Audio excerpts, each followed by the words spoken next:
جو مصیبت بھی تمہیں زمین میں اور تمہاری جانوں میں پہنچتی ہے وہ ایک کتاب میں لکھی ہوئی ہے، اس سے پہلے کہ ہم اسے پیدا کریں۔ بے شک یہ اللہ پر بہت آسان ہے، تاکہ تم افسوس نہ کرو اس پر جو تم سے کھو جائے، اور تم نہ اتراؤ اس پر جو اللہ نے تمہیں دیا ہے، اور اللہ کسی خود پسند بہت فخر جتانے والے کو پسند نہیں کرتا۔ اس آیت میں اللہ سبحانہ وتعالیٰ اپنی قدرت کی خبر دے رہا ہے کہ جس طرح اس نے اپنی مخلوقات کی پیدائش سے پہلے ہی اپنی مخلوق کی تقدیر مقرر کی تھی، وہ پہلے سے ہی جانتا ہے کہ اس دنیا میں کیا ہونے والا ہے، زمین پر یا انسانوں پر کیا مصیبت آنے والی ہے۔ ہم نہیں جانتے، لیکن وہ جانتا ہے، یہ اس کے علم میں ہے، اور اس کا یہ علم لوح محفوظ میں لکھا ہوا بھی ہے، یعنی صرف اللہ تعالیٰ کے پاس ہی وہ علم نہیں بلکہ پوری طرح ریکارڈڈ ہے۔ یہ کام اللہ تعالیٰ پر بہت آسان ہے کہ وہ یہ جان لے کہ جو وہ پیدا کرنے جا رہا ہے وہ کس کس طرح فنکشن کرے گا، کیا کام کرے گا، کس وقت، کس پر، کون سی چیز آئے گی، اور پھر یہ کہ کیا کیفیات ہوں گی، کیسے حالات ہوں گے، کیسے تبدیلیاں ہوں گی۔ یہ سب کچھ لکھنا اللہ تعالیٰ کے لیے بہت آسان ہے۔ اس سے ہم اندازہ لگا سکتے ہیں کہ ہم مخلوق میں اور اللہ رب العزت میں کیا فرق ہے، یعنی اللہ سبحانہ تعالیٰ کی قدرت اور طاقت کتنی زیادہ ہے کہ ہر چھوٹی سے چھوٹی چیز، ایک ذرے سے ذرے کے بارے میں علم، اور آسمانوں اور پہاڑوں اور ان تمام چیزوں کے بارے میں علم اللہ تعالیٰ کے پاس ہے اور لکھا ہوا بھی موجود ہے۔ یہ سب کچھ اس لیے بتایا جا رہا ہے، یعنی یہ تو ایک حقیقت ہے، ایک ریالٹی ہے، کیونکہ اللہ تعالیٰ نے خود بیان کر دی۔ یہ ہمیں کیوں بتایا جا رہا ہے؟ تاکہ ہم دنیا میں کسی بھی چیز کے کھو جانے پر غم نہ کریں، چاہے وہ ہماری صحت ہو، یا کوئی کسی کی جان ہو، یا کوئی مال ہو، یا کوئی فصلیں ہوں، یا انسان کی آمدنی کا کوئی ذریعہ ہو۔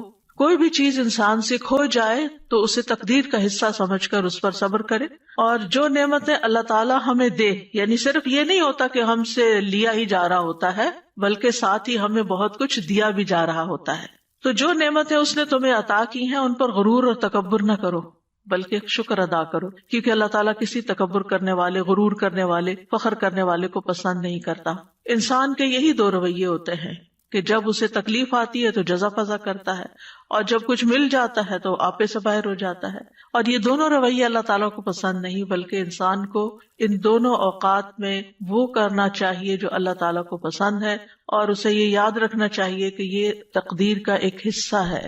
اللہ تعالیٰ نے یہ میرے بارے میں فیصلہ کیا ہے کہ اس وقت زندگی کے اس موڑ پر مجھے اس طرح کی بیماری آئے، یا تکلیف آئے، یا کوئی چیز جائے یا پھر آئے۔ عموماً یہ ہوتا ہے کہ ہم تکلیفوں کو زیادہ یاد رکھتے ہیں، ان کا تذکرہ زیادہ کرتے ہیں، لیکن جو نعمتیں ہمیں ملی ہیں ان کو ہم یاد بھی نہیں کرتے، گنتے بھی نہیں، ان پہ شکر بھی کم ادا کرتے، ان کا ذکر بھی نہیں کرتے۔ یعنی عام طور پر ہماری جو گفتگو، انٹریکشن، کنورسیشن، میسج ایکسچینجنگ جو ہوتی ہے وہ تکلیفوں پر مبنی، مسائل پر مبنی، پریشانیوں پر مبنی ہوتی ہے، اس میں عام طور پر ان چیزوں کا زیادہ ذکر ہوتا ہے۔ لیکن زندگی میں ہم نے کیا اچیومنٹس کی، ہمیں اللہ تعالیٰ نے کن کن نعمتوں سے نوازا، کیا کیا ہم پر رحمتیں ہوئی، کیسے کیسے ہمیں مواقع ملے، کیسی کیسی نعمتوں میں اس نے رکھا ہوا ہے، اس کا تذکرہ یا تو ہوتا نہیں، یا پھر ہوتا ہے تو فخر اور غرور کے انداز میں ہوتا ہے، اپنا کارنامہ بتایا جاتا ہے، اور یا پھر اس کے ذریعے دوسروں پر برتری جتائی جاتی ہے، جبکہ شکر ادا کم ہی کیا جاتا ہے۔ تو اللہ تعالیٰ فرما رہے ہیں ما اصاب من مصیبت فی الارض، نہیں پہنچتی کوئی بھی مصیبت جو زمین کو پہنچتی۔ زمین پر کون کون سی مصیبتیں آتی ہیں؟ جیسے بارشوں کا نہ ہونا اور اس کی وجہ سے قحط سالی، زمین کا بالکل سوکھ جانا، یا پھر زلزلوں کا آنا، یا پھر خسف ہو جانا، یا پانی کا زمین میں اتر جانا، یا پھر سیلاب اور طوفانوں کا آنا، وباؤں کا آنا جیسے کووڈ وغیرہ جس سے انسان متاثر ہوتا ہے، یا زمین پر لڑائیاں اور جھگڑے اور فساد اور جنگیں جیسے یوکرین میں آج کل ہو رہی ہے، یا اور جگہوں پر فتنے فساد پھیلے ہوئے ہیں۔ تو یہ سب کچھ اللہ تعالیٰ کے علم ازلی میں تھا، یعنی شروع سے ہی اللہ تعالیٰ کو پتا تھا کہ میں اس زمین پر انسان کو پیدا کروں گا اور ان کی مختلف چیزوں سے آزمائش کروں گا، اور یہ چیزیں زمین پر ہوں گی۔ یہ اللہ تعالیٰ کا علم سابق ہے، یعنی الا فی کتاب من قبل ان نبرأها ولا فی انفسکم، اور نہ تمہارے نفسوں میں کوئی تکلیف آتی ہے، یعنی انسان کی جان پر۔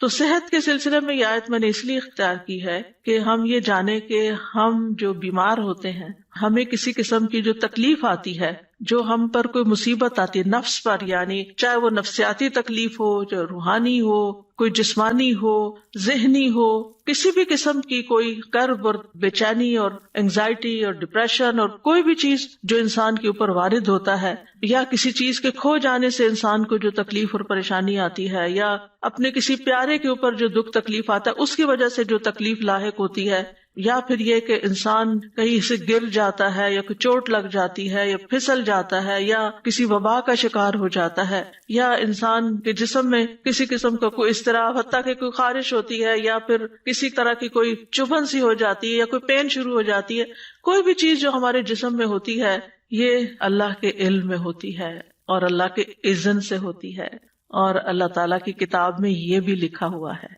کہ کس انسان کو کس وقت کیا لاحق ہوگا، اور پھر اللہ تعالیٰ کو یہ بھی پتا ہے کہ وہ اس وقت کس طرح ریئیکٹ کرے گا، اور یہ جو ریئیکشن ہو جاتا ہے پھر یہ ہمارے اعمال نامے میں لکھ لیا جاتا ہے، اور پھر اس کے مطابق ہمیں جو بھی بدلہ ہوگا وہ دیا جائے گا۔ اور یہ سب کچھ کیوں ہوتا ہے؟ آزمائش کے لیے، امتحان کے لیے، کہ انسان کرتا کیا ہے۔ یعنی اگر آپ کسی بھی چیز کو آبزرو کریں، بعض اوقات ہوتا ہے نا کہ کسی پیٹ کو آپ دیکھتے ہیں یا کوئی کیڑا مکوڑا دیکھتے ہیں تو آپ آبزرویشن شروع کر دیتے ہیں کہ اچھا میں اس کی طرف یہ چیز پھینکتی ہوں یا میں اس کو چھیڑتی ہوں تو یہ کرتا کیا ہے، تو پھر آپ کہتے ہیں یہ ادھر جائے گا، یہ یوں کرے گا، یوں کرے گا، تو آپ اس کو دیکھ دیکھ کے ایک طرح سے بعض اوقات انجوائے کر رہے ہوتے ہیں۔ تو ہم سب اسی طرح کیڑے مکوڑوں کی طرح زمین پر جو بھی اچھے برے ایکشن کر رہے ہیں نا وہ اللہ سبحانہ تعالیٰ کی نظر میں ہے۔ کسی ہمارے ایکشن پہ اللہ تعالیٰ خوش ہوتے ہیں اور کسی ہمارے ایکشن پہ اللہ تعالیٰ ناراض ہوتے ہیں، لیکن بہرحال وہ سب کچھ اس کے علم میں کچھ بھی چھپا ہوا نہیں۔ اور پھر اللہ تعالیٰ نے ہمارے اوپر فرشتے بھی مقرر کر رکھے ہیں، وَإِن كُلُّ نَفْسٍ لَمَّا عَلَيْهَا حَافِظٌ، کوئی جان ایسی نہیں جس پر ایک نگران نہیں کھڑا، وہ دیکھ رہا ہے کہ یہ کرتا کیا ہے انسان، اور پھر کرامن کاتبین لکھے چلے جا رہے ہیں اچھا برا جو بھی ہم کرتے ہیں۔ تو یہاں پر فرمایا الا فی کتاب من قبل ان نبرأها، وہ ایک کتاب میں لکھا ہوا ہے اس سے پہلے کہ ہم اس کو پیدا کریں۔ ہاں کا مطلب مصیبت ہے، یعنی نبرأها اس تکلیف کو پیدا کریں۔ اور ایک قول یہ ہے کہ یہ زمین کی طرف جا رہی ہے بات، یا نفس کی طرف، کہ زمین کو پیدا کرنے سے پہلے یا اس انسانی جان کو پیدا کرنے سے پہلے۔ یعنی قرآن مجید کی یہ بلاغت ہے اور ایک خوبصورتی ہے کہ اس کے اندر اتنی وسعت آ جاتی ہے، ایک ہی ضمیر ہے اور اس میں انسان کی سوچ کی جہت کھلتی ہے کہ ہا کی ضمیر نفس کی طرف لوٹ رہی ہے، ہا کی ضمیر ارض، یہ سب مؤنث ہے، اور ہا کی ضمیر مصیبت کی طرف جا رہی ہے۔ یعنی اس سے پہلے کہ مصیبت آئے، اس سے پہلے کہ زمین پیدا ہو، اس سے پہلے کہ انسان پیدا ہو، یہ سب کچھ لکھا ہوا ہے۔ یعنی خیر و شر سب کچھ لوح محفوظ میں محفوظ ہے، اور یہ تقدیر جو ہے یہ اللہ کا ازلی علم ہے، اور اللہ تعالیٰ نے ہر چیز کا علم کے اعتبار سے احاطہ کر رکھا ہے، کوئی چیز بھی اللہ کے علم سے باہر نہیں۔ وَأَنَّ اللَّهَ قَدْ أَحَاطَ بِكُلِّ شَيْءٍ عِلْمًا۔ اب آپ جب بیمار ہوتے ہیں، پریشان ہوتے ہیں، تو آپ اللہ تعالیٰ سے اپنی حالت کا واسطہ دے کے بھی دعا کر سکتے کہ یا اللہ تجھے تو پہلے سے ہی پتا ہے کہ میرے اوپر کیا آنا ہے، اور تجھے تو پہلے سے ہی پتا ہے کہ میں کتنی کمزور ہوں، اور تو میرے حال کو جانتا ہے، اور تو میری تکلیف کو جانتا ہے، تو مجھ پہ رحم فرما۔ یعنی اللہ تعالیٰ سے انسان اس طریقے سے بھی دعا کر سکتا ہے، یعنی اللہ تعالیٰ کی صفت علم کا واسطہ دے کر، کیونکہ قرآن مجید میں آتا ہے وَلِلَّهِ الْأَسْمَاءُ الْحُسْنَىٰ فَادْعُوهُ بِهَا، تو ہمیں اللہ تعالیٰ کی اسماء و صفات کا واسطہ اور وسیلہ دے کر بھی اللہ تعالیٰ سے دعا کرنی چاہیے، جیسے انی مسنی الضر وانت ارحم الراحمین۔ بس اللہ تعالیٰ کی رحمت کی بات کر دی، اللہ تعالیٰ کی اس صفت کی بات کر دی کہ آپ تو بہت زیادہ رحم فرمانے والے ہیں۔ یعنی مطلب کیا ہے؟ اگر کسی کو کہا جائے آپ تو بہت سخی ہیں تو اس کا کیا مطلب ہے کہنے کا؟ یہ تعریف کوئی کیوں کر رہا ہے کسی کی؟ تاکہ وہ اپنی سخاوت کا اظہار کرے۔ تو اسی طرح اللہ تعالیٰ کی صفت رحمت کا جب ذکر کرتے ہیں تو اس کا مطلب یہ ہے کہ آپ تو اس کے مالک ہیں اور آپ کر سکتے ہیں۔ تو یہ چیز اگر انسان اللہ تعالیٰ کے بارے میں سوچے تو ہر چیز کو جانتا ہے، ہر چیز کو۔ وَأَنْتَ عَلَّامُ الْغُیُوبِ، میں نہیں جانتا، تو جانتا ہے، اور تو علام الغیوب ہے۔ قیامت تک جو کچھ ہونے والا ہے، جب سے پیدا ہوا جب تک ختم ہوگا، سب کچھ اس کے علم میں۔ وَكُلَّ شَيْءٍ أَحْصَيْنَاهُ فِي إِمَامٍ مُبِينٍ، ایک واضح کتاب میں ایک کھلے رجسٹر میں ریکارڈ رکھا ہوا ہے، اور حدیث سے پتہ چلتا ہے کہ آسمان و زمین کی تخلیق سے 50,000 سال پہلے مخلوقات کی تقدیر لکھی گئی۔ اب آپ سوچئے، جب آپ تقدیر پر ایمان لاتے ہیں، اور تقدیر پر ایمان لانا ضروری ہے، نبی صلی اللہ علیہ وسلم نے فرمایا ہر چیز کی ایک حقیقت ہوتی ہے، اور کوئی شخص اس وقت تک ایمان کی حقیقت کو نہیں پہنچ سکتا جب تک اسے یقین نہ ہو جائے کہ اسے جو چیز پہنچی ہے وہ اس سے خطا نہیں ہو سکتی تھی، اور جو چیز خطا ہو گئی ہے اس سے وہ اسے پہنچ نہیں سکتی تھی۔ اب یہ جو ہمارا ایمان ہے، اس کی بنا پر اگر آپ کو کوئی تکلیف آ جاتی ہے، کوئی بیماری آ جاتی ہے، کوئی چیز چھو جاتی ہے، لگ جاتی ہے، ٹکرا جاتی ہے، کچھ ہو جاتا ہے، تو بجائے غصے میں آنے کے، فرسٹریشن کا شکار ہونے کے، آپ کے چہرے پہ اسمائل بھی آ سکتی ہے، یہ تو ہونا تھا، یہ لکھا ہوا ہے، یہ اپنے وقت پہ پہنچ گیا مجھ تک، اب اللہ ہی اس کو دور کرنے والا ہے۔ جس کے اذن سے یہ تکلیف آئی ہے اسی کے اذن سے شفا ہوگی، جس کے اذن سے یہ مشکل میں مبتلا ہوں وہی اس کو ان یمسسک اللہ بضر فلا کاشف لہ الا ہو، اگر تمہیں کوئی تکلیف پہنچ جاتی ہے تو اس کو اللہ کے سوا کوئی بھی دور نہیں کر سکتا، فلا کاشف لہ الا ہو۔ یہ یقین ہونا چاہیے پورا، جتنا زیادہ یہ یقین ہوگا کہ فلا کاشف لہ الا ہو، کہ اللہ ہی اس تکلیف کو دور کرنے والا ہے، اس کو کھولنے والا ہے، تو اتنا ہی زیادہ ہم اللہ سبحانہ تعالیٰ کی طرف رجوع کریں گے، اتنے یقین کے ساتھ اسی کی طرف لوٹیں گے، اسی کے در پہ جائیں گے، اسی کے آگے سر جھکائیں گے، اسی کو پکاریں گے، اسی کے آگے ہاتھ پھیلائیں گے، اسی کو مختلف چیزوں کا واسطہ وسیلہ دیں گے جو مشروع ہے یا جس کی اجازت ہے ہمیں۔ تو اس طرح اللہ تعالیٰ سے تعلق اور زیادہ مضبوط ہو جائے گا۔ پھر فرمائے ان ذالک علی اللہ یسیر، ہمیں لگتا ہے کتنا مشکل کام ہوگا، یہ کتنا بڑا کام ہے یہ سب کچھ، لیکن اللہ تعالیٰ فرماتے ہیں اس کے لیے تو یہ کچھ بھی مشکل نہیں۔ سبحان اللہ، یعنی اس کی قدرت اس سے بھی کہیں زیادہ ہے کہ وہ ان سب چیزوں کا علم رکھے۔ اور ہمیں کیوں بتایا جا رہا ہے؟ لِکَیْ لَا تَأْسَوْا عَلَىٰ مَا فَاتَكُمْ، تاکہ تم کھو جانے والی چیز پہ افسوس نہ کرتے رہو، تم سے غم دور کرنے کے لیے۔ اور یہ ایک حقیقت ہے کہ اگر انسان تقدیر کے معاملے کو اور اس بات کو سمجھ جائے کہ یہ کسی وجہ سے آئی ہے تکلیف مجھ پر، اللہ تعالیٰ یا تو مجھے ریسٹ کروانا چاہتا ہے، یا مجھے کچھ سکھانا چاہتا ہے، یا کوئی بھی ایسی وجہ ہو سکتی ہے کہ جو مجھے علم نہیں، کیونکہ اس کا کوئی بھی فیصلہ حکمت سے خالی نہیں، یہ بھی ساتھ ہی یاد رکھنا چاہیے۔ یعنی ایسا نہیں کہ وہ اندھا دھند بس کسی کو سزا دے رہا ہے اور کسی کو کچھ جزا دے رہا ہے اور کسی کو فائدہ اور کسی کو نقصان، ایسا نہیں ہے۔ ہر تکلیف کے پیچھے ایک حکمت، کوئی وجہ ہے۔ اس نے آپ کو کوئی اسپیشل چائلڈ دیا ہے، کوئی حکمت ہے اس کے پیچھے، کوئی وجہ ہے کہ اس نے آپ کو اس کام کے لیے چنا ہے۔ اسی طرح اگر کوئی اولاد کی طرف سے یا والدین کی طرف سے کسی پیارے کی طرف سے کوئی تکلیف پہنچتی ہے تو اس میں کوئی حکمت ہے۔ تو اگر انسان ایمان لے آئے تقدیر پر تو پھر غم ہلکا ہو جاتا ہے۔ وجہ بتا دی گئی کہ لِکَیْ لَا تَأْسَوْا، تاکہ تم افسوس نہ کرتے رہو، غمگین نہ رہو، عَلَىٰ مَا فَاتَكُمْ، جو تم سے فوت ہو گیا، یعنی جو تم سے چلا گیا، تمہاری صحت چلی گئی، تمہاری جوانی چلی گئی، تمہاری ہمت چلی گئی، تم سے کام کا چانس چلا گیا، اللہ کو یہی منظور، آگے موو فارورڈ، آگے چلو، آگے چلو، جو کھونا تھا ہو گیا، اب اس کے پیچھے جان ہلکان نہ کرو، جو ہونا تھا ہو گیا، اب اپنی زندگی کو آگے لے جاؤ، آگے کی طرف دیکھو، اچھی امید رکھو اور حوصلے میں رہو، کیونکہ یہ تو ہونا ہی تھا، کیونکہ انسان ہمیشہ عافیت میں نہیں رہ سکتا، ہمیشہ خوشحالی میں نہیں رہ سکتا، ہمیشہ رزق کی فراوانی میں نہیں رہ سکتا، یہ کمی بیشی ہوگی، اور جب ہو تو انسان اگر صرف اتنی بات سوچ لے کہ لکھا ہوا تھا، یہ تو ہونا تھا، مکتوب لکھا ہوا تھا، اور اللہ نے کیوں لکھا، پھر انسان اللہ سے بحث نہیں کرتا، اللہ کے علم اور اللہ کی قدرت کو چیلنج نہیں کرتا، بلکہ اللہ کے بارے میں اچھا گمان رکھتا ہے۔ آپ دیکھیں کہ اللہ سبحانہ تعالیٰ پر اعتراض کرنا کس کا کام تھا؟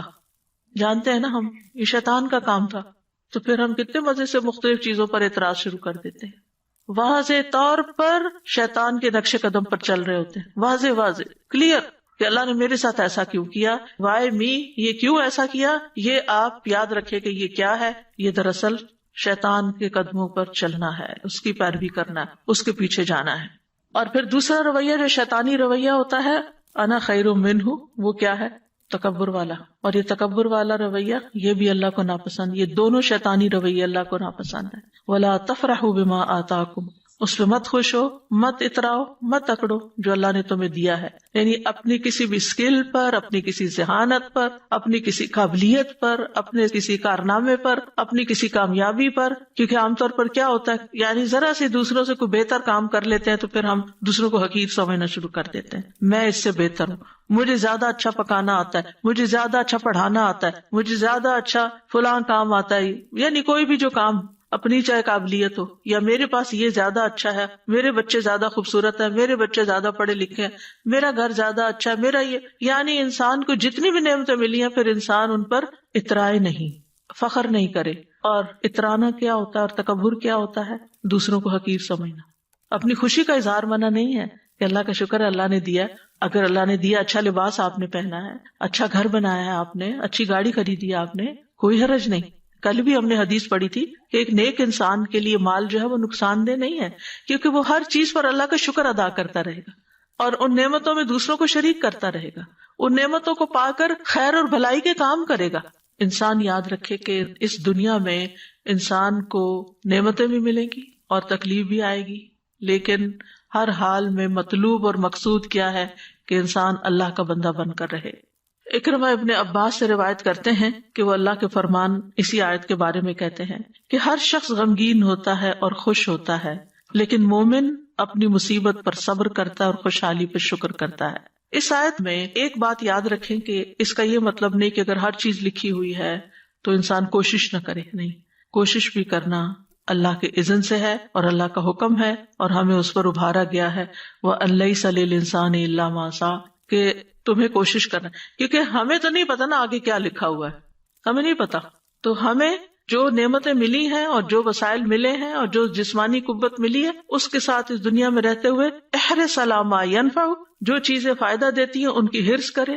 انسان اپنی صحت کا خیال رکھے، انسان اپنے لیے وہ تمام وسائل اختیار کرے، چاہے ایکسرسائز ہے، چاہے بریدنگ ہے، چاہے ہیلدی ڈائٹ ہے، یا جو بھی، یا پھر اگر بیمار ہوتا ہے تو علاج کرتا ہے. تو یہ انسان کے پارٹ پر اور اس کو کرتے رہنا چاہیے. لیکن کچھ چیزیں کرتے رہنے کے باوجود بھی الٹ ہو جاتی ہیں تو وہ پھر انسان کو یہ یاد رہے اس وقت کہ یہ ہونا تھا، کیونکہ انسان اس وقت زیادہ پشیمانی کا شکار ہوتا ہے. میں تو اتنی زیادہ کیئرفل ہوں اپنے ڈائٹ کے بارے میں نے تو کبھی شوگر استعمال نہیں کی تھی، مجھے یہ بیماری کہاں سے آ گئی، اور یہ نہیں، یہ لکھا تھا. اس کی حکمت اللہ کو پتا ہے کہ اس نے آپ کو یہ بیماری کیوں بھیجی اور اس کے ذریعے آپ کو کیا سکھانا تھا، یا اس کے ذریعے آپ کے کتنے درجات بلند کرنے تھے. تو یہ اللہ تعالیٰ کو پتا ہے. ہمیں کیا کرنا ہے؟ احتیاط بھی برتنی ہے بیماری سے بچنے کے لیے، اور اگر آ جائے تو علاج بھی کرنا ہے، اسباب اختیار کرنے ہیں، لیکن اس سارے آزمائش کے عرصے میں اللہ سے راضی رہنا ہے. واللہ لا يحب كل مختال فخور، اللہ تعالیٰ کسی ایسے بندے کو پسند نہیں کرتا جو اپنے عمل میں غرور کرے اور اپنے قول میں فخریہ زبان استعمال کرے، فخر کرے. یعنی عمل میں ایسا لباس پہنے جو گھسیٹ گھسیٹ کے چلے، یا ایسی چال چلے، اور پھر یہ کہ باتوں میں ایسی ایسی باتیں کرے کہ جو دوسروں کو ہرٹ کرنے والی ہوں، شیخی بگاڑنے والی ہوں. تو بے صبرا کرنے والا غم اور سرکش کرنے والی خوشی جو ہے، ان دونوں کی ممانعت کی گئی ہے. ابوبکر صدیق رضی اللہ عنہ کے پاس جب زیادہ مال لایا گیا، آپ کو معلوم ہے کہ نبی صلی اللہ علیہ وسلم کے زمانے میں فتوحات کا سلسلہ شروع ہو گیا تھا، بہت سی جگہوں سے غنائم وغیرہ آ رہے تھے. حضرت ابوبکر کے زمانے میں اور زیادہ بڑھ گیا، حالانکہ صرف 2 سال ہی تھے. تو جب زیادہ مال آیا آپ کے پاس تو انہوں نے کہا، اے اللہ، ہم طاقت نہیں رکھتے مگر یہ کہ ہم اس بات پر خوش ہوں جو تو نے ہمارے لیے مزین کیا ہے. یعنی ہمیں مال اچھا لگتا ہے، کوئی چیز ملتی ہے تو ہمیں خوشی ہوتی ہے. تو اب یہ ہے کہ کیا وہ کوئی بری چیز تھی یعنی جس کا وہ ذکر کرے؟ نہیں، وہ اس بات کا ذکر کرے کہ اللہ یہ ہمارے اندر آپ نے رکھ دیا ہے کہ زین للناس حب الشہوات من النساء والبنین والقناطیر یہ مال کی محبت ہمارے اندر رکھ دی گئی اور ہمیں اس سے خوشی بھی ہوتی ہے. تو مطلب یہ ہے کہ اس سے مراد وہ خوشی ہے، اس طرح خوش ہونا منع ہے کہ جو انسان کو تکبر اور سرکشی کی طرف لے جائے. ورنہ مال کے ملنے پر، نعمت کے ملنے پر، اپنی پسند کی چیز ملنے پر انسان کو کبھی بھی غمگین نہیں ہونا چاہیے بلکہ خوش ہونا چاہیے. اور یہ خوشی کرنا کوئی بری بات نہیں ہے، یعنی خوشی کے موقع پر خوش ہونا اس میں کوئی برائی نہیں ہے. کیونکہ کچھ لوگ ایسے ہوتے ہیں ہر وقت بس ایک ایسی حالت میں رہتے ہیں کہ نہ کسی خوشی کے موقع پہ خوش ہوتے ہیں، نہ کسی غم کے موقع پہ غمگین ہوتے ہیں. ہم نیک پارسا نہیں، اگر خوشی کی کوئی چیز ہے، کوئی نعمت ملی، خوشی کا اظہار کرے. فَأَمَّا بِنِعْمَةِ رَبِّكَ فَحَدِّثْ، بس لمٹ کے اندر، اس سے اوپر نہیں جانا کہ تکبر شیخی بگاڑنا شروع ہو جائے یا آپ دوسروں کو نیچا کرنا شروع کر دیں. یہ نہیں ہونا چاہیے. اور اسی طرح یہ کیسے ہو سکتا ہے کہ غم کا موقع ہو، کوئی پیارا جدا ہو جائے، کوئی تکلیف ہو اور ہم غمگین نہ ہو؟ یعنی کیا ہم پتھر دل ہیں، ہمارے سینے میں دل نہیں ہے، ہم محسوسات اور جذبات سے عاری ہو جائے؟ یہ نہیں کہا گیا. ہم غمگین بھی ہوں، ہمیں اجازت ہے غم کرنے کی، ہم غمگین ہوں، ہمیں اجازت ہے آنسو بہانے کی، لیکن حد سے باہر نہیں نکلنا، منہ سے کچھ نہیں نکالنا، اونچی آواز سے نہیں رونا، کوئی شکوہ شکایت نہیں کرنی ہے اللہ تعالیٰ سے. اسی طرح بیماری ہے، بیماری میں تکلیف ہے، کوئی پین ہے، کوئی ایسی چیز آ گئی ہے کہ جو ڈاکٹرز کہتے ہیں علاج ہی کوئی نہیں ہے، بس اب آگے کی تیاری کرو، تو ایسے میں بھی مایوسی نہیں، غم ہے، مایوس نہیں ہونا. تو آپ دیکھیں کہ اللہ کے انبیاء جو ہیں وہ تکلیف کے موقع پر تکلیف محسوس کرتے ہیں لیکن اللہ ہی کو پکارتے ہیں. حضرت یعقوب علیہ السلام کو آپ دیکھیں کہ کتنے سال ایک تکلیف میں حضرت یوسف علیہ السلام کی جدائی میں مبتلا رہے، لیکن مایوس نہیں ہوئے ایک دن کے لیے بھی. جب بنیامین بھی وہاں رہ گئے تو کیا کہتے ہیں، امید ہے کہ میرا رب سب کو ہی لے آئے گا. سبحان اللہ.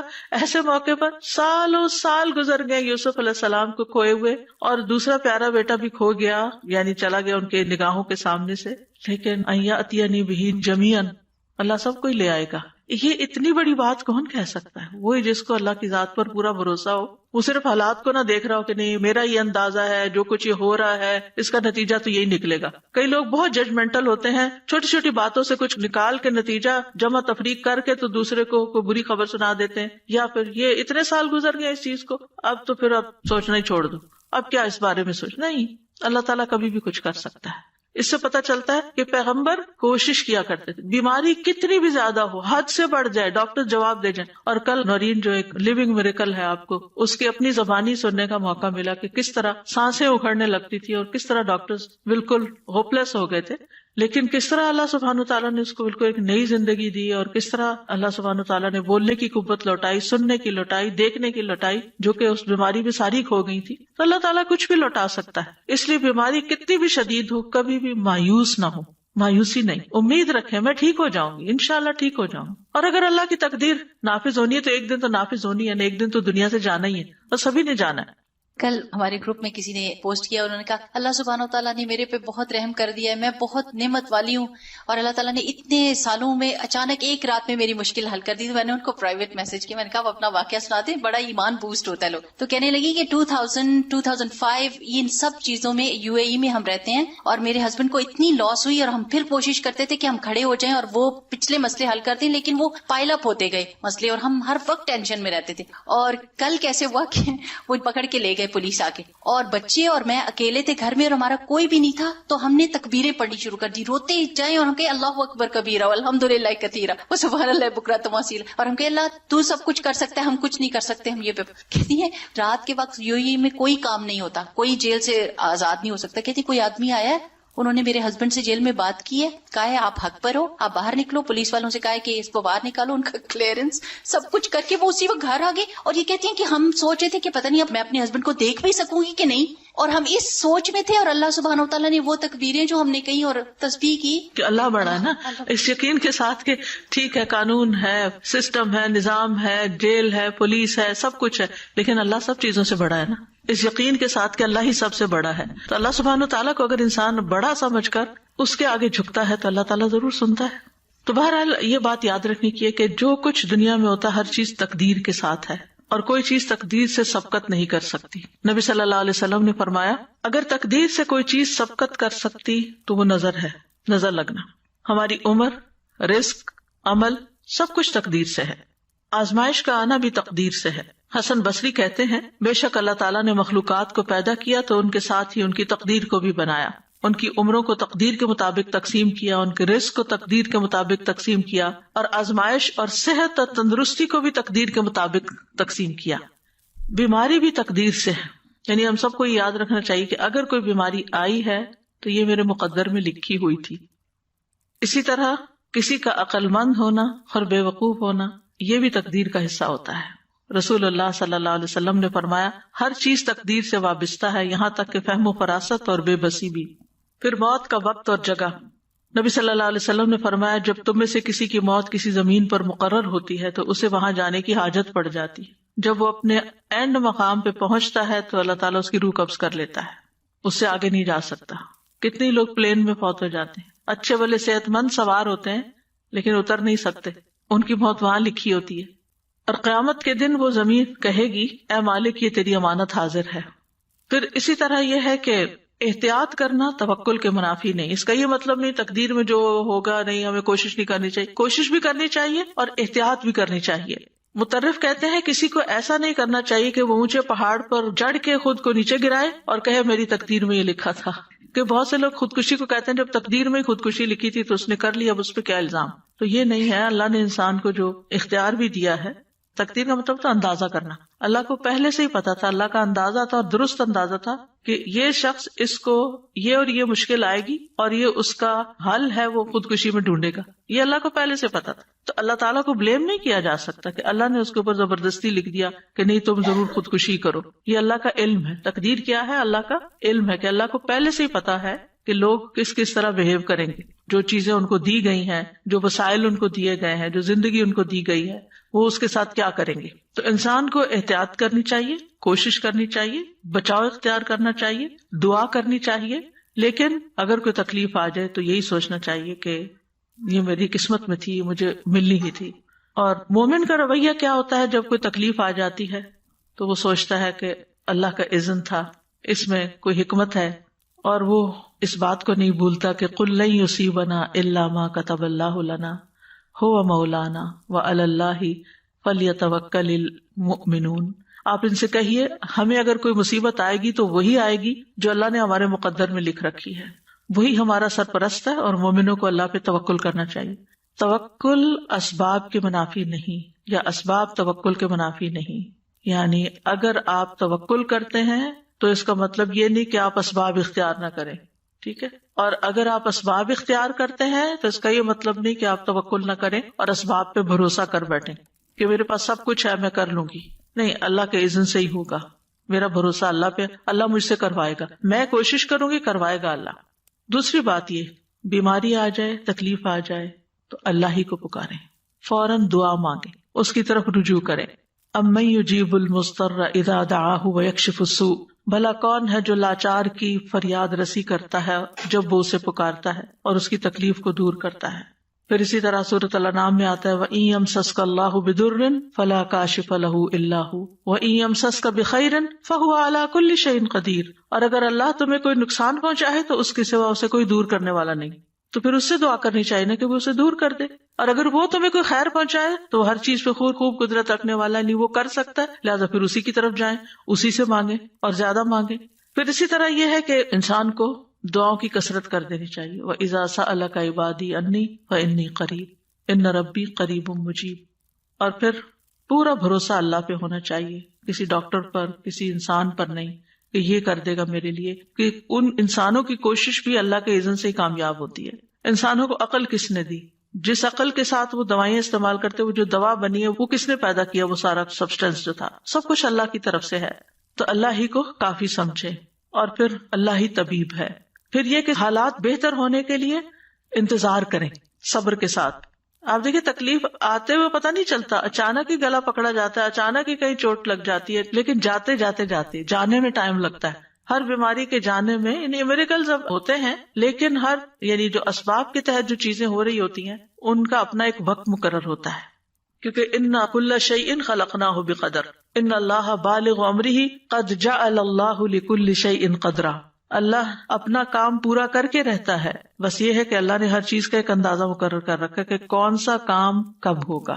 پھر یہ کہ مومن تکلیف آنے پر، بیماری آنے پر مایوس نہیں ہوتا، مایوسی نہیں، کیونکہ اس کا رب رحیم ہے، ارحم الراحمین ہے. کتب علی نفسہ الرحمہ، اللہ نے اپنے آپ پر رحمت کرنا لازم کر لیا ہے. پھر اگر بیماری طویل بھی ہو جائے تو گھبرانا نہیں، کیونکہ انسان کے گناہ جھڑتے رہتے ہیں اور اس کے درجات بلند ہوتے رہتے ہیں. رسول اللہ صلی اللہ علیہ وسلم نے فرمایا، اللہ تعالیٰ فرماتے ہیں جب میں اپنے مومن بندے کو آزماتا ہوں اور وہ تیمارداری کرنے والوں کے سامنے میرا شکوہ نہیں کرتا تو میں اس کو اپنی قید سے آزاد کر دیتا ہوں، یعنی جلد شفا دے دیتا ہوں. اچھا، ایک نفسیاتی پہلو بھی ہے اس کا.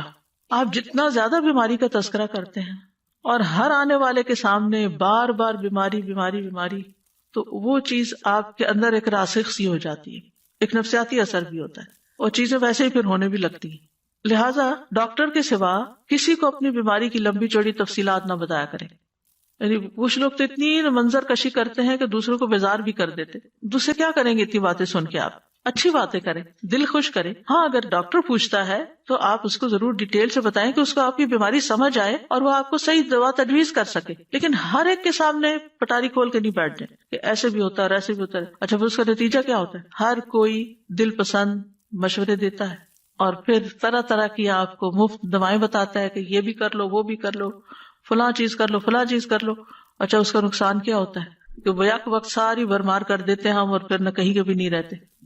تو اس لیے صرف سمجھدار شخص کے سامنے، کسی عقل مند انسان کے سامنے، کسی تجربہ کار شخص کے سامنے، کسی ڈاکٹر کے سامنے بات کرنی چاہیے جس سے آپ کو توقع ہو کہ یہ میری کچھ رہنمائی کر سکتا ہے. شفا اللہ کے ہاتھ میں، شفا اس نے نہیں دینی مجھے، لیکن یہ رہنمائی کرے گا. تو رہنمائی کرنے والے شخص کے ساتھ اگر آپ بات کرتے تو اس میں کوئی حرج نہیں ہے. لیکن ہر ایک کے سامنے بیماری کا شکوہ نہیں کرنا چاہیے، بس الحمدللہ کر لینا چاہیے. نبی صلی اللہ علیہ وسلم نے فرمایا کہ اگر وہ یہ شکوہ نہیں کرتا تو اللہ تعالیٰ فرماتے ہیں کہ میں اس کو اپنی قید سے آزاد کر دیتا ہوں، یعنی جلدی صحت ہو جاتی. پھر اس کے پہلے گوشت کے عوض بہترین گوشت عطا کرتا ہوں، اور اس کے پہلے خون کے بدلے بہترین خون دیتا ہوں، اور وہ اثر نو عمل کرتا ہے، یعنی پھر بالکل ایک نئے انسان کی طرح دوبارہ سے اپنا کام شروع کر دیتا ہے. پھر اسی طرح یہ ہے کہ منہ سے برے الفاظ کبھی نہ نکالے. نبی صلی اللہ علیہ وسلم جب کسی کی عیادت کے لیے تشریف لے جاتے تو کیا فرماتے؟ لا بأس، کوئی بات نہیں، طہورن انشاءاللہ، یہ بیماری پاکیزگی کا ذریعہ بنے گی، یعنی جسم سے بھی آپ کی بیماری نکل جائے گی. آپ دیکھیں نا بعض بیماریاں آپ کے اندر ہی اندر کہیں چھپی ہوتی ہیں، پھر ایک وقت آتا ہے کہ وہ سرفیس پہ آ جاتی ہیں، آپ کی اسکن پہ آ جاتی ہیں. تو وہ اصل میں صرف اسکن نہیں ہوتی بیمار، وہ اندر کوئی چیز بیمار ہوتی ہے جس کی سمٹمز باہر نظر آ رہی ہوتی ہیں. تو اللہ تعالیٰ آپ کو ایک موقع دیتا ہے کہ آپ اس کا علاج کر لیں.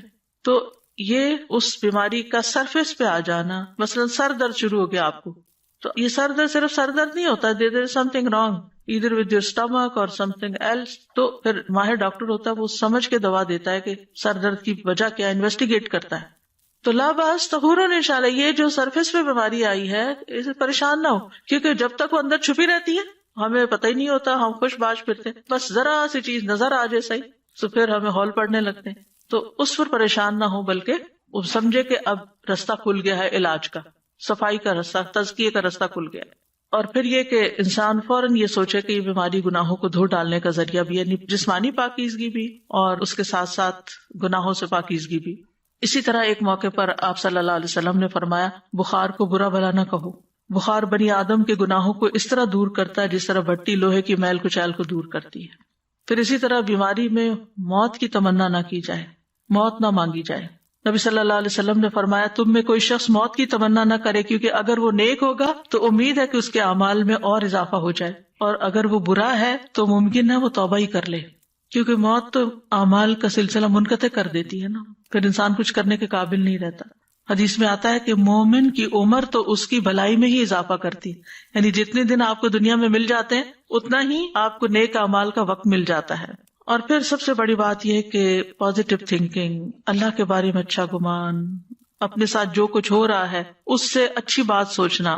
اور ویسے بھی حدیث میں آتا ہے نا کہ اللہ تعالیٰ فرماتے ہیں میں اپنے بندے کے ساتھ اس کے گمان کے مطابق ہوں، یعنی جیسا آپ سوچنا شروع کرتے ہیں ویسے چیزیں ہونے لگتی ہیں. اور اچھے گمان کے بدلے میں معاملہ بھی اچھا اور برے گمان کے بدلے میں معاملہ بھی برا. اگر تم برا سوچتے ہو تو پھر برا ہی نتیجہ نکلے گا، اور اگر تم اچھا سوچتے ہو، آپٹیمسٹک ہو، تو پھر تمہارے ساتھ اچھا ہی ہوگا. پھر پلٹ کے بات انسان کے اپنے اوپر ہی آ جاتی ہے کہ انسان اپنے لیے کیا سوچتا ہے، کیا چاہتا ہے. پھر یہ کہ اللہ کے وعدوں کو یاد رکھے، جو وعدے اس نے اپنی کتاب میں کیے ہیں. شعراوی جو ایک ایجپشن مفسر ہیں، ان کے لیکچرز موجود ہیں، بس یہ کہ کولوکیل عربک میں دیتے ہیں تو سمجھنے بڑے مشکل ہوتے ہیں، لیکن ان کے تفسیر کا ایک انوکھا ہی انداز ہے، بہت گہرائی میں بات کرتے ہیں اور بہت عمدہ خزانے ڈھونڈ ڈھونڈ کے لاتے ہیں. وہ کہتے ہیں کہ میں ان 4 لوگوں پہ حیران ہوں جو 4 چیزوں سے غافل ہیں. میں اس بندے پہ حیران ہوتا ہوں جو کسی غم میں مبتلا ہے، وہ کس طرح اللہ کے اس فرمان سے غافل ہو جاتا ہے، لا الہ الا انت سبحانک انی کنت من الظالمین، جبکہ اللہ تعالیٰ اس کے بعد فرماتا ہے فاستجبنا لہ ونجیناہ من الغم وکذالک ننجی المؤمنین، کہ ہم اسی طرح مومنوں کو نجات دیتے ہیں غم سے، ہم نے اس کا غم دور کر دیا، یعنی یونس علیہ السلام کا.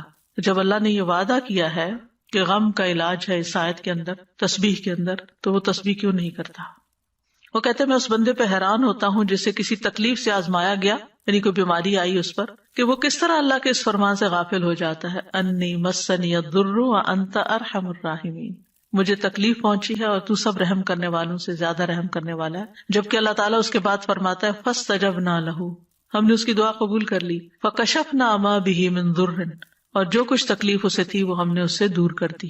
تو اللہ سبحانہ تعالیٰ اگر ایوب علیہ السلام کی سنتا ہے تو ہماری بھی سنے گا. ان کی دعا قبول کر لی اور اللہ نے ان کو بیماری سے صحت عطا کی, تو یہ اللہ کا وعدہ ہے. پھر کہتے ہیں میں اس بندے پہ حیران ہوتا ہوں جو خوف سے آزمایا گیا, وہ کس طرح اللہ کے اس فرمان سے غافل ہو جاتا ہے. حسبنا اللہ ونعم الوکیل. کیونکہ اس کے بعد اللہ تعالیٰ فرماتے ہیں فانقلبوا بنعمت من اللہ وفضل لم یمسسہم سوء, وہ تو اللہ کی نعمت اور فضل کے ساتھ لوٹے, انہیں کوئی تکلیف نہ پہنچی. تو یہ غم دور کرنے والی اور فکر اور پریشانی دور کرنے والی آیت ہے, حسبنا اللہ ونعم الوکیل. پھر کہتے ہیں میں اس بندے پہ حیران ہوتا ہوں جو لوگوں کے مکر و فریب سے آزمایا گیا ہو, یعنی لوگوں نے اس کے ساتھ چال چلی ہو, وہ کس طرح اللہ کے اس فرمان سے غافل ہو جاتا ہے. وَأُفَوِّضُ أَمْرِي إِلَى اللَّهِ إِنَّ اللَّهَ بَصِيرٌ بِالْعِبَادِ, میں اپنا معاملہ اللہ کے سپرد کرتا ہوں, بے شک اللہ بندوں کے حال کو خوب دیکھنے والا. رجل مؤمن جو تھا اس نے یہ آیت پڑھی تھی جب فرعون کے دربار میں اس نے حق بول دیا تھا اور اسے پتا تھا کہ اب میرے ساتھ کیا ہونے والا ہے, اور اس کے بعد اس نے اپنا معاملہ اللہ کے سپرد کیا. تو اللہ نے اس کو بچا لیا اور آل فرعون کو ڈبو دیا. اور اسی طرح سورۃ غافر میں بھی آتا ہے. اور اس کے بعد اللہ تعالیٰ فرماتے ہیں وَفَوَقَاهُ اللَّهُ سَيِّئَاتِ مَا مَكَرُوا, جس دشمن کے غرق ہونے کی خوشی میں ابھی آپ نے 10 محرم کا روزہ رکھا تھا, روزہ تو رکھ لیتے پھر یاد نہیں ہوتا کہ کس چیز کے شکرانے کا. تو مومن جو ہے وہ تکلیف میں اللہ سے راضی رہتا ہے اور اس کا اظہار کرتے رہنا چاہیے. اللہ میں راضی ہوں, اللہ میں راضی ہوں, اللہ میں راضی ہوں, اللہ مجھے تکلیف ہے لیکن میں راضی ہوں, میں آپ کے فیصلے پہ ناراض نہیں ہوں. کیونکہ جو اللہ کی تقسیم پہ راضی ہو جائے, حدیث میں آتا ہے اللہ اسے برکت اور وسعت دیتا ہے, اور جو راضی نہ ہو اس کو برکت نہیں ملتی.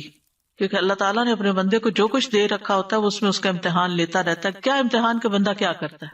مجھے یاد ہے بچپن میں ہم اسکول میں تھے نا چھوٹے چھوٹے, تو بعض اوقات بچے کوئی اپنے ساتھ سویٹس لے آتے, کچھ لے آتے, تو پھر وہ ایک دوسرے سے کہتے کہ مجھے بھی دو, ایک دوسرے سے کہتے کہ مجھے بھی چکھاؤ. تو بچے عموماً اسٹنجی ہوتے, کہتے ہیں کیوں نہیں دینا, تو کہتے اوہو ہم نے تو صرف تمہارا دل دیکھا تھا کہ تم کیا کرتے ہو. آپ کو بھی یاد ہوگا شاید اس طرح کہ تمہارا دل دیکھتے, تو وہ اس کو بہت برا بلا کہتے تھے جو بچہ شیئر نہیں کرتا تھا یا اکیلے ہی بیٹھ کے لنچ کر لیتا تھا. تو بہرحال تو اللہ تعالیٰ بھی ہمارا دل دیکھ رہے ہیں کہ میں اس کو ایک چیز دیتا ہوں اور پھر اس سے مانگتا ہوں کہ دے تو میرے راستے میں, تو پہلے دیکھے کرتا ہے کیا.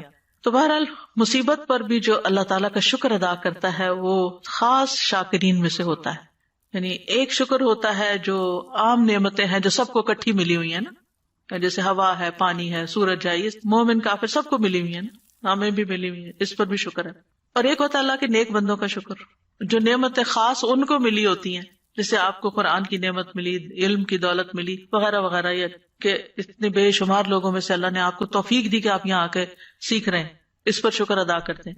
اور ایک ہوتا ہے خاص الخاص بندوں کا شکر, اور وہ ہوتا ہے کہ اگر انہیں کوئی تکلیف بھی پہنچے تو پھر بھی وہ شکر گزار ہوتے ہیں کہ اللہ آپ نے اتنا کچھ تو ہمیں دے رکھا ہے, اگر یہ ایک چیز چلی گئی یا ایک تکلیف آ گئی تو کیا ہوگا. پھر یہ ہے کہ بیماری میں انسان اپنی عبادت جتنی ممکن ہو وہ کرتا رہے, اس کو نہ بھولے, نمازیں نہ چھوڑ کے بیٹھ جائیں. اس میں ہم دیکھتے ہیں نبی صلی اللہ علیہ وسلم نے اپنی بیماری میں حکم دیا کہ حضرت ابوبکر لوگوں کو نماز پڑھائیں. جب وہ لوگوں کو نماز پڑھانے لگے تو رسول اللہ صلی اللہ علیہ وسلم نے اس دوران ایک دفعہ اپنے آپ کو ذرا ہلکا محسوس کیا, اور اس وقت ابوبکر ابھی نماز پڑھا رہے تھے کہ آپ وہاں تشریف لے گئے. ابوبکر نے آپ کو دیکھا تو پیچھے ہٹنا چاہا, لیکن آپ نے اشارے سے ان کو اپنی جگہ پر رہنے کا حکم دیا. پھر آپ ابوبکر کے برابر ان کے پہلو میں بیٹھ گئے, تو ابوبکر رسول اللہ صلی اللہ علیہ وسلم کی اقتداء کر رہے تھے اور لوگ ابوبکر کی پیروی کر رہے تھے. تو بیماری میں اللہ کا ذکر خوب کرتے رہیں. ایک بڑی خوبصورت حدیث ہے, یہ دعائیں ایپ میں نے یہ ڈلوا دی ہوئی ہے, یہ ذکر بھی. الاغر ابو مسلم کہتے ہیں میں گواہی دیتا ہوں کہ ابو سعید اور ابو ہریرہ رضی اللہ عنہما نے گواہی دی کہ ان دونوں کی موجودگی میں رسول اللہ صلی اللہ علیہ وسلم نے فرمایا جو لا الہ الا اللہ واللہ اکبر کہتا ہے تو اس کا رب اس کی تصدیق کرتا ہے اور کہتا ہے ہاں میرے سوا کوئی معبود برحق نہیں, میں ہی سب سے بڑا ہوں. جب وہ لا الہ الا اللہ وحدہ کہتا ہے تو اللہ تعالیٰ فرماتا ہے ہاں مجھ تنہا کے سوا کوئی معبود برحق نہیں. اور جب وہ لا الہ الا اللہ وحدہ لا شریک لہ کہتا ہے تو اللہ تعالیٰ کہتا ہے ہاں مجھ تنہا کے سوا کوئی معبود برحق نہیں اور میرا کوئی شریک نہیں. اور جب لا الہ الا اللہ لہ الملک و لہ الحمد کہتا ہے تو اللہ تعالیٰ کہتا ہے کہ ہاں کوئی معبود برحق نہیں مگر میں, میرے ہی لیے بادشاہت اور میرے ہی لیے حمد ہے. اور جب لا الہ الا اللہ ولا حول ولا قوت الا باللہ کہتا ہے تو اللہ تعالیٰ فرماتے ہیں ہاں میرے سوا کوئی معبود نہیں اور گناہوں سے بچنے اور بھلے کام کی قوت نہیں مگر میری توفیق سے. آپ فرماتے تھے جو کوئی ان کلمات کو اپنی بیماری کی حالت میں کہے اور مر جائے تو اسے آگ نہیں کھائے گی. تو ہر بیمار کو یہ ذکر ضرور کرنا چاہیے.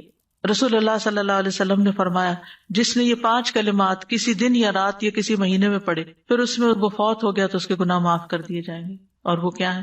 لا الہ الا اللہ واللہ اکبر، لا الہ الا اللہ وحدہ لا الہ الا اللہ ولا شریک لہ، لا الہ الا اللہ لہ الملک ولہ الحمد، لا الہ الا اللہ ولا حول ولا قوۃ الا باللہ۔ پھر استغفار کرنا، انسان اپنی بیماری میں توبہ استغفار کرتا رہے، درود شریف پڑھتا رہے، کیونکہ اس سے رحمتیں آتی ہیں، تو انشاءاللہ اللہ تعالیٰ اس کی مدد کرے گا۔ پھر یہ ہے کہ بیماری کا علاج ضرور کروائے، یعنی مایوس ہو کے چھوڑ نہ دے کہ یہ لا علاج بیماری ہے تو فائدہ نہیں، یعنی جس طرح کا بھی ممکن ہو علاج کروائے، کیونکہ نبی صلی اللہ علیہ وسلم نے فرمایا اے اللہ کے بندو علاج کیا کرو، کیونکہ اللہ تعالیٰ نے جو بیماری بھی اتاری ہے اس کے ساتھ اس کی شفا بھی نازل کی ہے، سوائے موت اور بڑھاپے کے، یعنی کوئی بیماری بھی لا علاج نہیں۔ آپ فرما رہی ہیں نا کہ علاج کرنا ضروری ہے، مگر کبھی کبھی کچھ ایسا حالات ہو جاتے ہیں کہ انسان کی اتنی اولڈ ایج ہوتی ہے اور اس کا علاج جو ہوتا ہے وہ اتنا ڈیفیکلٹ ہوتا ہے تو کوئی نہیں کروانا چاہتا، تو از دیٹ اوکے؟ اگر کسی علاج کے نتیجے میں زیادہ بڑی تکلیف کا امکان ہے تو پھر وہ علاج نہ کرایا جائے، کوئی آلٹرنیٹ تھراپی دیکھی جیسے جائے۔ کینسر ہو جاتا ہے کافی بڑی ایج جی، میں، تو اس کا صرف ایک سرجری ہی علاج نہیں ہوتا، کچھ اور چیزیں بھی۔ جی وہ کیمو سے بھی منع کر دیتے ہیں، کوئی حرج نہیں، سرجری سے بھی منع کر دیتے ہیں۔ جی کوئی حرج نہیں، اس میں پھر یہ کہ آلٹرنیٹ تھراپیز ہوتی ہیں جو پین کو یا تکلیف کو کم کریں، یعنی کوئی نہ کوئی ہیلا چارہ، کوئی فزیکل تھراپی، کوئی اور چیز جو کسی طرح ایز کرے بیمار کو۔ بیسیکلی دے گیو سم سیڈیٹیوز اور things like that کہ ٹھیک ہے کہ اس کو پین ریلیف ملے۔ ہاں، اور اس کے ساتھ انسان دعا کرے، ذکر اذکار جب تک اللہ نے زندگی رکھی ہے، جیسے سیڈیٹیو یہ بھی تو پھر ایک علاج ہی ہے نا ایک طرح سے اس جی جی، اور پین کلرز دیتے ہیں بیسیکلی، جی کیونکہ وہ کہتے ہیں کہ جتنا چھیڑیں گے اتنی زیادہ تکلیف۔ بالکل۔ تو اللہ تعالیٰ نے کوئی بیماری ایسی نہیں پیدا کی کہ جس کا علاج پیدا نہ کیا ہو، علاج کرنا چاہیے، علاج کرتے رہنا چاہیے۔ اور بڑھاپے کا علاج نہیں ہے، یہ دیکھیں نا آپ کہہ رہے ہیں کہ اتنے بڑھاپے میں جا کے اگر ایسی کوئی بیماری ہو جاتی تو پھر اس کا واقعی علاج نہیں ہوتا اور صرف اس کی تکلیف کو ہی کم کرنے کی طرف توجہ ہوتی ہے۔ یہ تو نبی صلی اللہ علیہ وسلم نے خود بھی فرما دیا۔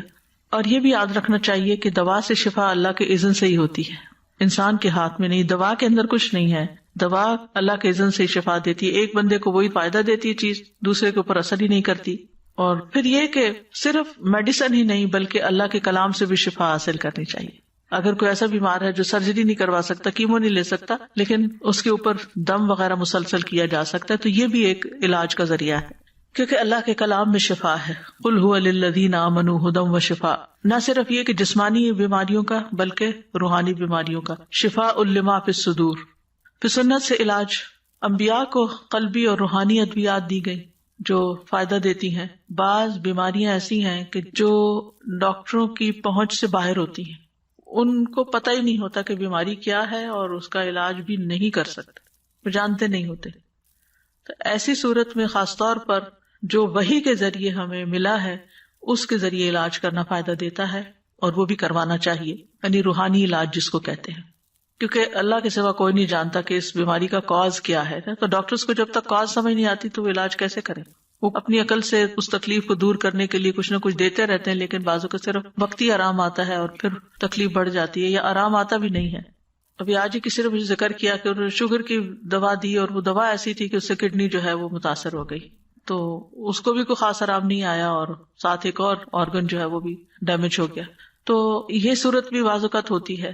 تو انسانی کوششیں اب بھی انسانی جسم کو سمجھنے میں ناکام ہے کہ یہ کس طرح ورک کرتا ہے۔ جتنا بھی ہوا ہے الحمدللہ فائدہ بھی بہت ہے، بیماریاں دور بھی ہوتی ہیں، لیکن پھر بھی مکمل کمپلیٹ علم انسانوں کے پاس نہیں ہے۔ وحی الہی کے ذریعے جو اللہ نے کلام اتارا ہے، جب اللہ نے فرما دیا کہ اس میں شفا ہے تو قرآن سے شفا حاصل کرنی چاہیے۔ کل مجھ سے کسی نے اپنا تجربہ شیئر کیا، 65+ ہیں وہ بھی ماشاءاللہ، تو وہ کہنے لگی کہ میں کسی دوا پر نہیں ہوں، مجھے کسی قسم کی دوا کی ضرورت نہیں ہوتی، نہ کوئی وٹامن نہ کچھ۔ میں نے کہا کیا راز ہے؟ کہتی کہ میں روزانہ کا جو قرآن پڑھتی ہوں ساتھ ہی پانی رکھ لیتی ہوں، اس پہ دم کرتی ہوں اور وہ روز پی لیتی ہوں، میری ساری چیزیں اسی سے ٹھیک ہوتی۔ سبحان اللہ، یقین کی بات ہے نا، یقین کی بات ہے۔ ورنہ آپ دیکھیں کہ جو عمر بڑھتی جاتی ہے دوائیوں کی تعداد بڑھتی جاتی، ڈوز بڑھتی جاتی، کیونکہ یہ یقین ہے کہ قرآن شفا ہے۔ اللہ تعالیٰ نے فرما دیا ہے کہ وَنُنَزِّلُ مِنَ الْقُرْآنِ مَا هُوَ شِفَاءٌ وَرَحْمَةٌ، شفا بھی ہے، رحمت بھی ہے۔